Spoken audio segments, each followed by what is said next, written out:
स्वामी विवेकानंद विद्यामंदिरमध्ये लोकशाही मतदान पद्धतीनं प्रथमच निवडणूक, विद्यार्थ्यांनी अनुभवली लोकशाही निवडणूक प्रक्रिया, सुनील सुतार यांचे प्रयत्न। आजरा शहरातील स्वामी विवेकानंद विद्यामंदिरमध्ये प्रथमच लोकशाही मतदान पद्धतीनं निवडणूक प्रक्रिया पार पडली। पुढाकार अर्थातच येथील मुख्याध्यापक सुनील सुतार यांचा होता। गेल्या 23 वर्षांमध्ये श्री सुतार यांनी हा उपक्रम विविध शाळांमध्ये राबवला आहे। स्वामी विवेकानंद शाळेतील विद्यार्थ्यांसाठी हा उपक्रम राबवत विद्यार्थ्यांमध्ये लोकशाहीतील मतदानाबाबत जाणीव वाढवण्याचं काम केल्याच्या प्रतिक्रिया व्यक्त झाल्यात। या उपक्रमात प्रथम निवडणूक कार्यक्रम जाहीर केला गेला।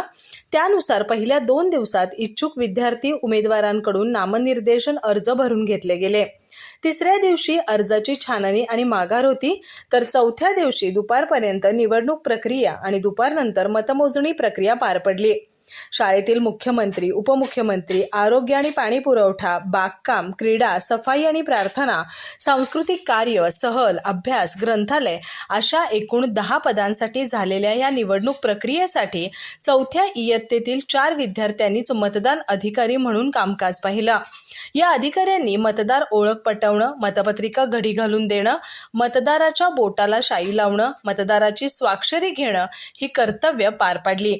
1ली ते 4थीच्या सर्व म्हणजे 160 विद्यार्थ्यांनी मतदान केलं। त्यासाठी 2 मतदान कक्ष उभारण्यात आले होते। यावेळी श्री सुतार यांनी सांगितलं की त्यांच्या आजपर्यंतच्या कारकिर्दीत प्रथमच विद्यार्थ्यांनी बनवलेल्या 2च पॅनेलनी निवडणूक चुरसपूर्ण बनवले। त्याचबरोबर 1ली-2रीच्या वर्गातील विद्यार्थ्यांनीही मतपत्रिकेतील चिन्हांसमोर मतदान केलं। मतमोजणीनंतर विजयी विद्यार्थ्यांनी जल्लोष केला।